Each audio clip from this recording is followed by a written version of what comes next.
دلوقتي introduce our third speaker, Professor علي البحراوي. Professor علي البحراوي هو أستاذ متفرغ في Water Resources Management في هندسة عين شمس. Professor Ali executed many national and international projects with very important organizations من مصر وكندا وأمريكا وألمانيا والسويد و the World Bank ومناطق حوض النيل والاتحاد الأوروبي. دكتور علي عنده a vast research و teaching و training experience في ال areas of the water resources, ال hydropolitics, ال computer modeling, ال operation research وال soft skills، وحاجة مهمة جدا هي التواصل بين الثقافات.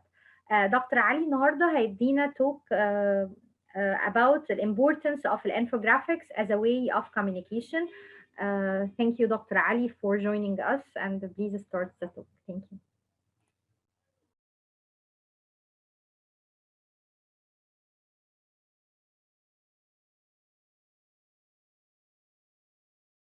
Dr. Ali, you are muted.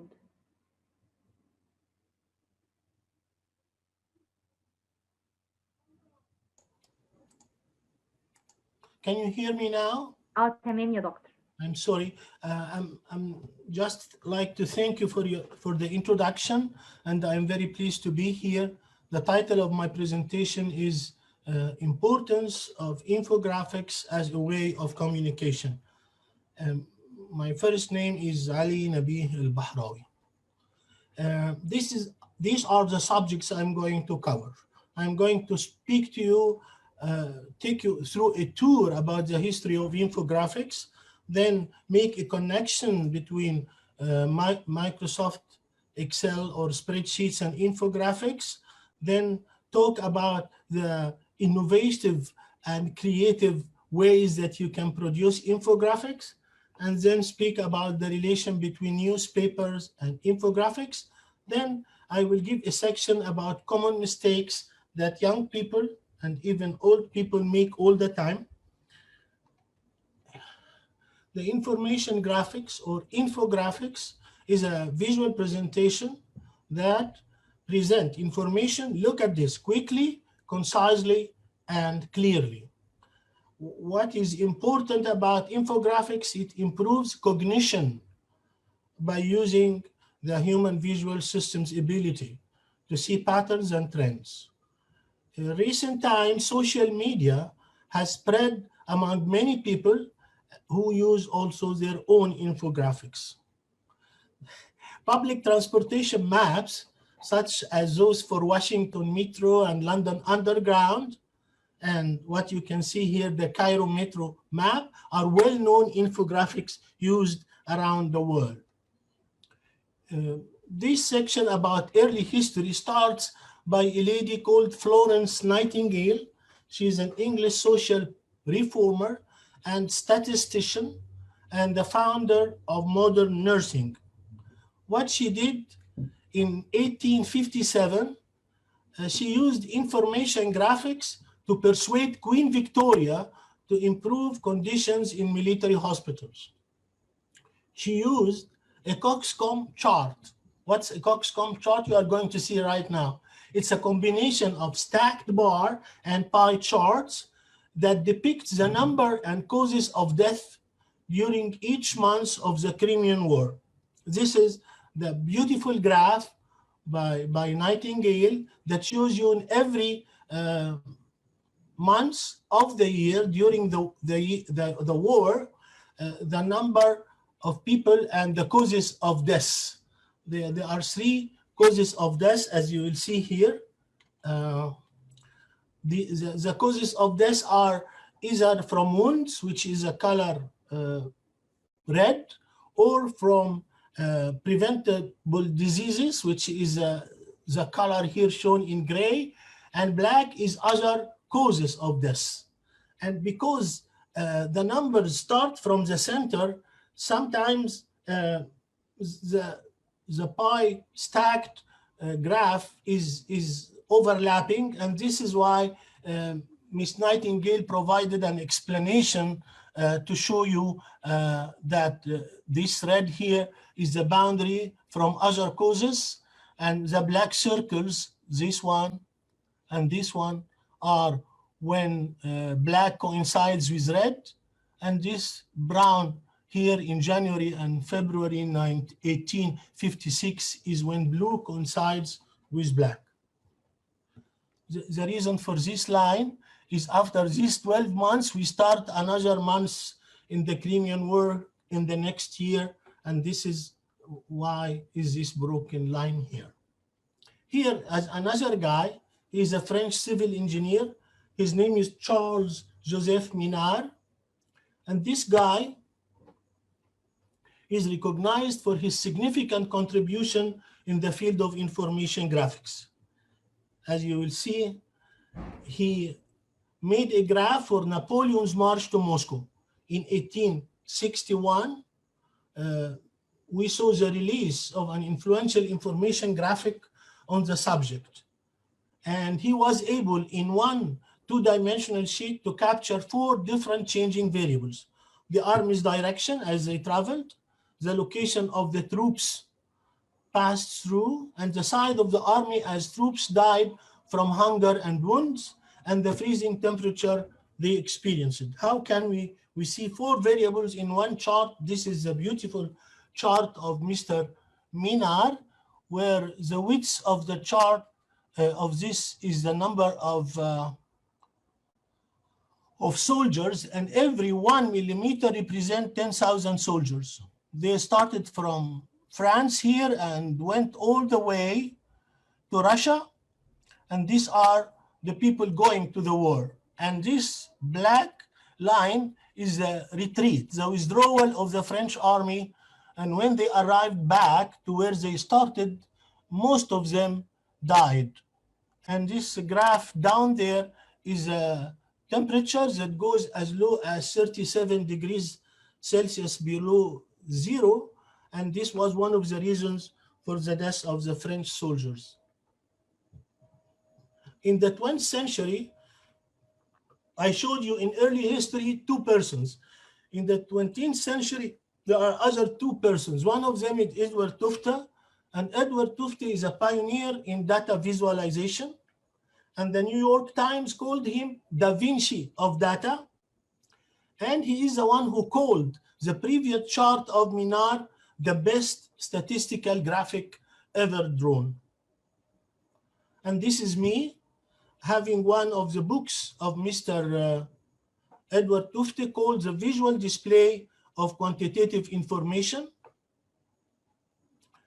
The other guy is Mr. Hans Rosling. Hans Rosling is not American, he is Swedish, and he died in February 2017. He is a Swedish physician, academic statistician, and public speaker.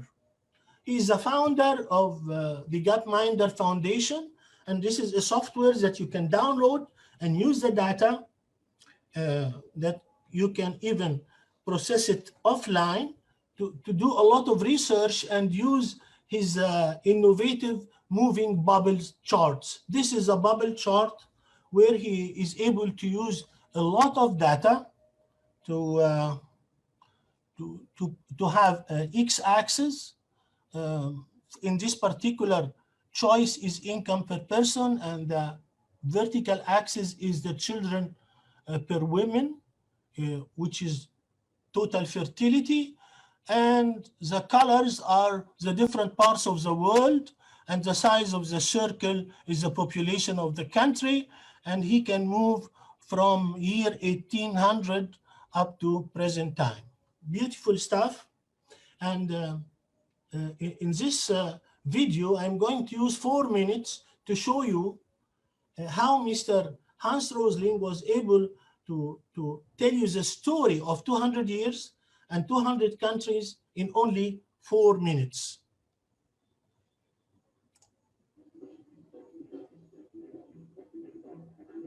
Visualization is right at the heart of my own work too. I teach global health. And I know having the data is not enough. I have to show it in ways people both enjoy and understand. Can you hear the video? Now, I'm going to try something I've never done before. Clearly, doctor, yes. The data in real space. ما فيش مشكلة في الصوت. Assistance from the crew. لا لا مفيش تمام. So here we go. First, an axis for health, life expectancy from 25 years to 75 years. And down here, an axis for wealth, income per person, $400, $4,000, and $40,000. So down here is poor and sick, and up here is rich and healthy. Now, I'm going to show you the world 200 years ago, in 1810. Here come all the countries. Europe brown, Asia red, Middle East green, Africa south of Sahara blue, and the Americas yellow. And the size of the country bubbles show the size of the population. And in 1810, it was pretty crowded down there, wasn't it? All countries were sick and poor. Life expectancy were below 40 in all countries. And only UK and the Netherlands were slightly better off, but not much. And now, why start the world? The Industrial Revolution makes countries in Europe and elsewhere move away from the rest. But the colonized countries in Asia and Africa, they are stuck down there. And eventually, the Western countries get healthier and healthier. And now we slow down to show the impact of the First World War and the Spanish flu epidemic. What a catastrophe. And now I speed up through the 1920s and the 1930s. And in spite of the Great Depression, Western countries forge on towards greater wealth and health. Japan and some others try to follow, but most countries stay down here. Now, after the tragedies of the Second World War, we stop a bit to look at the world in 1948. 1948 was a great year. The war was over, Sweden topped the medal table at the Winter Olympics, and I was born. But the differences between the countries of the world was wider than ever.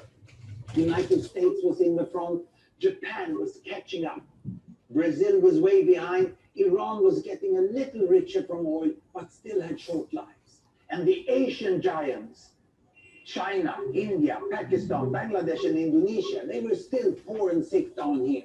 But look what is about to happen. Here we go again. In my lifetime, former colonies gained independence, and then finally they started to get healthier and healthier and healthier. And in the 1970s, then countries in Asia and Latin America started to catch up with the Western countries. They became the emerging economies. Some in Africa follows. Some Africans were stuck in civil war and others hit by HIV.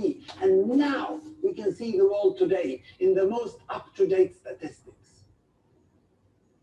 Most people today live in the middle, but there are huge differences at the same time between the best of countries and the worst of countries. And there are also huge inequalities within countries. These bubbles show country averages, but I can split them. Take China, I can split it into provinces. There goes Shanghai. It has the same wealth and health as Italy today. And there is the poor inland province Guizhou. It is like Pakistan. And if I split it further, the rural parts are like Ghana in Africa. And yet, despite the enormous disparities today, we have seen 200 years of remarkable progress. That huge historical gap between the West and the rest is now closing. We have become an entirely new converging world. And I see a clear trend into the future. With aid, trade, green technology, and peace, it's fully possible that everyone can make it to the healthy, wealthy corner. Well, what you just seen in the last few minutes is a story of 200 countries shown over 200 years and beyond. It involved plotting of 120,000 numbers. Pretty neat, huh? Yes, it's pretty neat. Then we will move to the other section of my speech, which is the relation between graphics and spreadsheets. Here, the reason for using graphics, in my opinion, is that graphics brings facts to life. They simplify ideas, they convince audience, they reinforce ideas, they create interest, and in red, they are compact and universal. And here, two columns of types of charts. The one to the left is in black, and it shows the common graph types that most of you may know. column graph, bar graph, line, XY scatter, bubble, pie, donut, radar, stock, area, and surface. But the group to the right-hand side are in blue, and they are new graphs added to Microsoft Excel after 2016, and they include map, tree map, sunburst, waterfall, funnel, histogram, box and whisker, and combo. Maybe this is the most important slide in my presentation. In order to make a good infograph, you have to know what is the type of your data. Is it whole and each parts, or simple comparison, or multiple comparison? Is it relation between variables? Is it trends with distance and time? Is it frequencies? Is it hierarchy? Is it tied to geographical locations? By doing that, you can tell which graph is suitable to represent your data. These are a very quick tour of the chart types in Excel. Most of you know them. This is a column graph, and these are 7 subtypes. One of them highlighted is clustered column. This is line chart, and the highlighted is line with markers. The graph has markers and lines. It is a pie chart, and it has 6 subtypes. One of them is pie. And this is the donut graph. The donut, as you will see, is the only way to compare 2 or more pie charts. This is a bar chart. It has 6 subtypes, and the one highlighted is stacked bar, different from the clustered column we showed before. And this is stacked area diagram, and this is XY scatter, and the highlighted subtype is scatter with smooth lines and markers. All these are decisions you have to make yourself by connecting your type of data to the type of chart. This is also what we call a bubble chart, and Hans Rosling, the video you have seen, uses moving bubbles in his beautiful video. This is the stock diagram, and the stock diagram has one highlighted here is high, low, close, and it's used for stock market, and at the same time it can be used for scientific applications like physical chemistry parameters. And this is stock diagram. Another type is open, high, low, close, and this is the surface or 3D graph, and from this 3D graph you can generate a contour map, which is this subtype here. Here is a radar chart, and we are using the radar type with markers, and these are the new charts after 2016. The map chart and the tree map, and because they are new, I kept the definition of the charts. This is a sunburst, and this is the only incidence in Excel where you can highlight empty cells and use them to plot. And this has to do with hierarchy, and the frequency is done by histogram. And this is box and whisker. I will read the definition of box and whisker for people who are interested in statistics. This type of graph is used to show the shape and of the distribution, its central value and its variability. In a box and whisker plot, the ends of the box are the upper and lower quartiles. Any point outside those lines or whiskers is considered an outlier. Here is a waterfall. It shows a running total of financial data. And this is a funnel that shows values across multiple stages in process, or in my favorite example is the price of water and electricity in Egypt, according to the ministers of electricity and housing. They put the charge according to the amount consumed. Here is a combo chart. Combo does not mean French fries and drink. It means a combination of two charts, and this one highlighted is a clustered column and line at the same time. Now, I wanted to count how many options you have when you recognize your type of data. I don't count the major types, I count the subtypes. Therefore, column, there are 7 subtypes, and then I count all these subtypes, and I found there are about 60 types of charts. Most of the new charts, they have only one subtype. This means that you have to make a choice of one chart out of 60. This is difficult. This is why I wanted to help you, and I made this matrix that shows the relation between the type of data and the type of chart. Not to make you make mistakes, to give you an initial help. And in addition to this matrix, I made this sunburst graph that shows, for example, that whole and each parts can be presented by stacked bar, stacked column, donut, and pie. It's just another graphical presentation of the matrix I have shown in the previous slide. Some people in the National Geographic magazine, very highly priced artists, they make graphs that are not done by Excel, like this one that shows you the books that are the number of books translated, the name of the author, and the language using the font size and the color of the characters.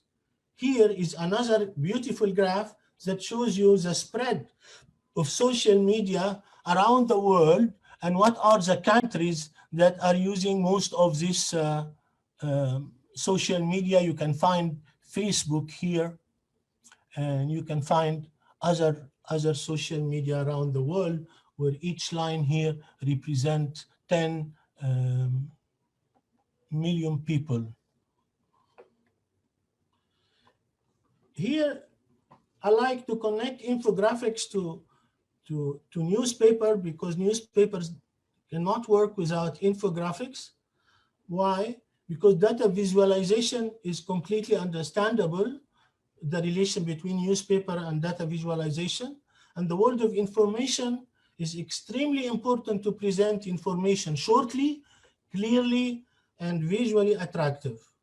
This is what else apart from infographics can fulfill these requirements? It's only infographics. And I'm going to give 2 examples, one from the United States, the iTimes Daily and the Daily Trust, and some in the middle from the I think from Australia or other country. And these are 3 beautiful infographics from Egyptian newspaper that talk about the pandemic in Egypt and Egyptian economy, and this one about higher education in Egypt. Common mistakes, it can be a very long story because I find common mistakes everywhere, but I tried myself to quantify and classify these mistakes. Some people, they don't recognize type of charts. They don't know the difference between lines and XY scatter. Some of them make mistakes. They use column instead of bar. Some of them use clustered and not stacked. And some have problems with pie versus donut and sunburst. Other source of mistake is y-axis. They don't know when to use a secondary axis and when to use a logarithmic scale.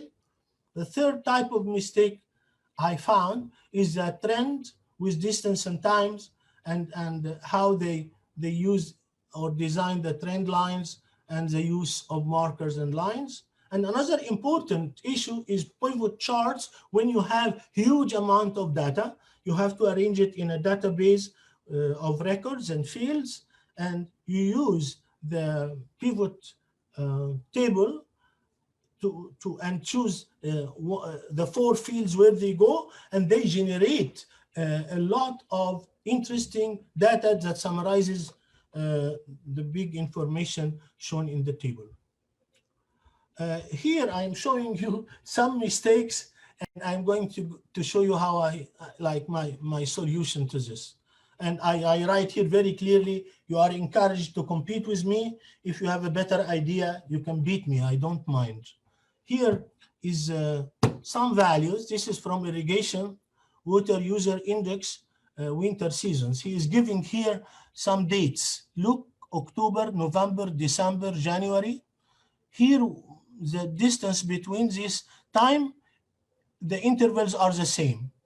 But he is using 3 different geographical locations at Sifsaf, Aliwa, and Masharqa, and he puts data labels on the columns. This is trend with line, therefore clustered column is not a suitable type of graph, and this is how it looks like in my opinion. It shows you the rate of change of the index with time, and it shows you the 3 different geographical locations that are shown in the legend here. Another important thing is this beautiful graph that shows you the accumulation of sediment behind the High Aswan Dam. Most of the examples come from water resources, since this is my specialization. This is the name of the cross-section, and this is the number of the cross-section, and this is the distance from the High Aswan Dam in kilometers, and this is the thickness of the sediment deposition. Look here. It needs a lot of creativity even to use Excel to produce something like that, that shows you the distance upstream had in kilometers, not meters. And here are the sediment thickness in meter, and it can shows you the thickness of sediment along with the number and name of the cross section. Here is all these names are taken from Nubian language because of the geographical location of the dam. My last set of presentations is that every year there is an international publication called Year in Review. They try to summarize what happened in the world in the years, in every year. I brought from 1916 to 2020. I will show you only 2016 and 2020.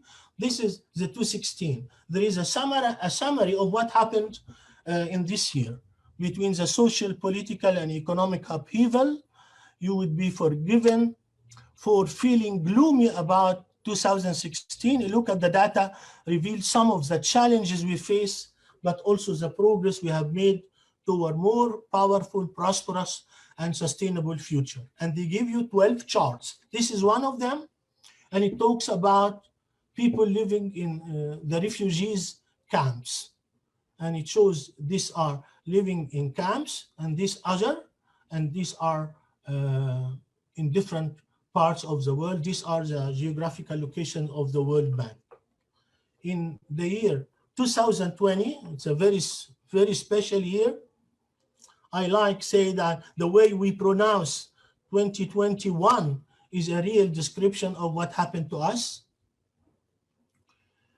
Over a million lives were lost in the pandemic. Oil prices turned negative. Protests swept the streets because of George Floyd. And at the same time, 10 years of technology advancement seemed to happen in mere months. And now vaccination are rolling out at a record speed. Below is giving us also a series of graphs, but the one I chose has to do with what we are doing today. This is the profit that the Zoom communication company made compared to the top airlines in the United States. This is amount of money, and this graph is a tree map which can also be produced by Excel. Now I consumed 28 minutes and 23 seconds, Dr. Lubna. Still, I didn't reach 30 minutes. Thank you so much. I thank you, Dr. Ali, for the wonderful presentation.